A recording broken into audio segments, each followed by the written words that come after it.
तो चलिए शुरू करते हैं। फिल्म की शुरुआत में हमने 5 कॉलेज स्टूडेंट्स को देखा जो वर्जीनिया से वाशिंगटन लिफ्ट के लिए जा रहे थे। समय 1969 का था। वे रास्ते में एक गराज में आए क्योंकि उन्हें एक कार चाहिए थी। पॉल और बन गराज के मालिक से मिले और उससे किराए पर कार मांगी, लेकिन वह आदमी बहुत बदतमीज था और उसने बन को काला कहकर उसका अपमान करना शुरू कर दिया। बन को उसका व्यवहार बिल्कुल पसंद नहीं आया और वह वहां से चला गया। मालिक ने पॉल से बात करना शुरू किया और कहा कि उसके पास किराए पर देने के लिए कोई कार नहीं है। एक कार बची थी, लेकिन कोई उसे अभी अभी ले गया था। फिर वह आदमी आया जिसने उसकी कार किराए पर ली थी। उसका नाम क्वेंट था। क्वेंट ने कहा कि वह उन्हें डीसी तक लिफ्ट दे सकता है, लेकिन वह उन्हें परेशान नहीं करना चाहता था। लेकिन कार लिफ्ट के लिए नहीं रुक रही थी, इसलिए पॉल ने क्वेंट को धन्यवाद दिया और अपने सभी दोस्तों के साथ कार में बैठ गया। वे जाने लगे। बन और रयान एक कपल थे और जॉर्डन और पॉल भी एक कपल थे। ट्रेस आगे बैठी थी। क्वेंट ने पूछा कि तुम लोग कहाँ जा रहे हो। ट्रेस ने कहा कि वे लिफ्ट के लिए वाशिंगटन जा रहे हैं। वे मजे कर रहे थे और आगे बढ़ रहे थे, लेकिन तभी कार के इंजन से धुआं निकलने लगा। कार रुक गई। इंजन बहुत गर्म था और कार ठीक नहीं हो रही थी। क्वेंट ने कहा कि पास में एक फार्म हाउस है, हम वहां किसी आदमी को ढूंढ सकते हैं। क्योंकि सड़क सुनसान थी, यहाँ कोई आदमी नहीं आने वाला था। वे उस फार्म हाउस की ओर जाने लगे। थोड़ी देर चलने के बाद वे फार्म हाउस पहुंचे, लेकिन यहाँ कोई नहीं था। घर खाली था। उन्होंने इधर उधर देखना शुरू किया, लेकिन उन्हें कोई नहीं मिला और शाम हो गई थी। बन ने कहा कि हमें रात यहीं बितानी चाहिए, हम यहाँ आराम से सो सकते हैं। कोई और चारा नहीं था। फिर बारिश शुरू हो गई।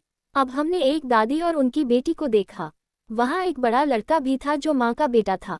दादी ने खाने से पहले प्रार्थना की, फिर उन्होंने शराब पीना शुरू किया, लेकिन माँ ने उन्हें रोक दिया क्योंकि यह उनकी सेहत के लिए अच्छा नहीं था और उन्हें शराब की लत थी।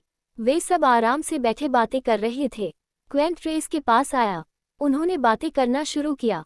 फिर हमें दिखाया गया कि एक लड़की के पैर का ऑपरेशन हो रहा था। उसका आधा पैर कटा हुआ था।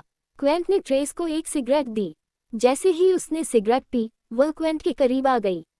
वह करीब आना चाहती थी, लेकिन क्वेंट ने उसे रोक दिया और वह बाहर चली गई। उसने बाहर एक ट्रक देखा। क्वेंट ने यह बात जॉर्डन पॉल को बताई। क्वेंट ने कहा कि हम इस ट्रक को ठीक करके सुबह निकल सकते हैं, लेकिन पॉल को जल्दी थी। जॉर्डन ने तार को छुआ। उसे झटका लगा। तार में कट था। क्वेंट ने उसके हाथ में कपड़ा बांधा और वह वापस अंदर आ गया। फिर हमने एक आदमी को देखा जो एक आदमी को मार रहा था। पॉल ने सुबह एक आदमी को देखा। वह उसके पास गया। उसने पॉल की नाक तोड़ दी, तो बन ने उसे मारना शुरू कर दिया, लेकिन बड़े वाले ने भी उसे मारना शुरू कर दिया। फिर बड़े वाले की माँ यहाँ आए और कहा कि यह मेरा बेटा है, उसका दिमाग बच्चे जैसा है, उसे माफ कर दो। क्वेंट ने कहा कि हमारी कार खराब हो गई है, हमें मदद चाहिए। माँ ने उसे नाश्ता दिया। वह खुश था क्योंकि वह रात से भूखा था। उसने नाश्ता करना शुरू कर दिया। फिर पॉल और जॉर्डन बड़े वाले के पास आए। बड़े वाले ने ज्यादा बात नहीं की। बड़ा वाला जॉर्डन की तरफ आकर्षित होने लगा क्योंकि वह बहुत सुंदर थी। बड़े वाले ने कहा, क्या तुम मेरे दोस्त बनोगे? उसने हाँ कहा, तो बड़े वाले ने उसे एक छोटा सा खिलौना दिया जो दोस्ती की निशानी थी। बड़े वाले को जॉर्डन बहुत पसंद आई। फिर उन्होंने ट्रक ठीक करना शुरू किया। जॉर्डन ने रयान को बड़े वाले का दिया हुआ खिलौना दिखाया। रयान को यह अजीब लगा। ट्रेस को वॉशरूम जाना था। वह उनके घर आई। औरत ने कहा कि हमारा टॉयलेट बहुत गंदा है, तुम्हें पसंद नहीं आएगा, तुम शेड के पीछे वाले टॉयलेट में जाओ, वह साफ है। ट्रेस वहां गई। उसने केबिन में बड़े वाले को देखा जो गुड़ियों को बहला रहा था। वह जल्दी से शेड में आई। यहाँ कोई नहीं था। उसे पता चला कि यह एक कसाईखाना है जहाँ जानवरों को काटा जाता है। लेकिन जब उसने ये नोटबुक देखी, उसका शक दूर हो गया। यहाँ इंसानी अंगों को काटा जाता था। तो बड़ा वाला यहाँ आया और एक हथियार लिया। ट्रेस डर गई। बड़े वाले ने उसे बेरहमी से मार डाला और उसके अंग काट दिए ताकि वह उन्हें सप्लाई कर सके। फिर उसने उसकी खाल उतार दी। बन और रयान घूम रहे थे, तो माँ यहाँ आए और बन के पैर में गोली मार दी। फिर उसने रयान को मार डाला और उसे बेहोश कर दिया। फिर हम आए ये जानने के लिए कि क्विंट बड़े वाले का भाई है। वह उनके साथ शामिल है। इस गराज का मालिक भी उनके साथ है। वे मिलकर इंसानी अंग सप्लाई करते हैं। क्विंट उन्हें यहाँ लाया था। पॉल और जॉर्डन को खलिहान में किसने बंद किया था? जॉर्डन ने बडी को देखा जो ट्रेस की लाश को सुअरों को खिला रहा था। उसने देखा कि उसकी जान चली गई है। उसने यह बात पॉल और क्विंट को बताई। फिर वे खलिहान से बाहर आ गए। क्विंट उन्हें छोड़कर भाग गया। बडी ने बन और रयान को पकड़ लिया। बडी ने रयान के शरीर के अंग काटने शुरू कर दिए। बन बहुत दुखी था, लेकिन वो कुछ नहीं कर पाया। बडी ने रयान की खोपड़ी और आंतें निकाल दी। फिर माँ और दादी आई। उन्होंने देखा कि बन अभी भी जिंदा है। माँ ने कहा कि सब कुछ भगवान की मर्जी से हो रहा है। किसी की मौत किसी को नई जिंदगी दे सकती है। उसने बन को इलेक्ट्रिक शॉक देकर मार डाला। फिर बडी ने जॉर्डन और पॉल को बाहर देखा। वे डर गए। माँ ने जॉर्डन की गर्दन पकड़ ली, लेकिन पॉल ने उसे छुड़ा दिया और उसे भगा दिया।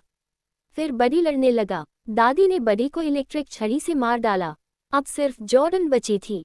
जॉर्डन भाग रही थी। बडी उसका पीछा कर रहा था। जॉर्डन दौड़कर वापस आए। उसने पॉल को मरा हुआ देखा। वह रोने लगी। फिर वह गड्ढे में गिर गई। उसे चोट लगी। वह खलिहान के अंदर छिप गई। माँ और दादी उसे ढूंढने लगी। दादी को उसका खून मिला और समझ गई कि वह अंदर है। दादी उसे मारने लगी। जॉर्डन ने उसकी इलेक्ट्रिक छड़ी पकड़ ली और उसे चाकू मारकर मार डाला, लेकिन उसे बहुत चोट लगी थी। वह भाग नहीं पाए। वह बेहोश हो गई। फिर दादी ने उसे पकड़ लिया। जब उसे होश आया, वह बंधी हुई थी। वह रोने लगी। दादी उसके पास आए और उसे छूने लगी क्योंकि वह उसे पसंद करती थी। दादी को अपनी जेब में एक खिलौना मिला, दोस्ती की निशानी। वह भावुक हो गई। वह अपने दोस्त को मारना नहीं चाहती थी, इसलिए वह उसे दूर ले गई ताकि वह उसे बचा सके, नहीं तो दादी उसे मार देती। बड़ी जॉर्डन को लेकर गराज में आया। फिर उसके भाई ने उसे देखा और दोनों लड़ने लगे और बेहोश हो गए। फिर हमें एक लड़की दिखाई गई। उसके पैर का ऑपरेशन हो रहा था। उसे नया पैर मिला। उसके पास एक निशान था। उसने अपना शरीर डॉक्टर को दे दिया था। दादी ने कहा, किसी की मौत किसी को नई जिंदगी दे सकती है। सुबह गराज का मालिक जॉर्डन से मिला। मालिक ने कहा, डरो मत, सब ठीक हो जाएगा। लेकिन अब कुछ भी ठीक नहीं होने वाला था। क्विंट पीछे बैठा था। मालिक भी उसके साथ था। वे दोनों उसे ले गए। जॉर्डन बच नहीं पाए। ये फिल्म का अंत है। आपको ये कैसा लगा, कमेंट्स में बताएं।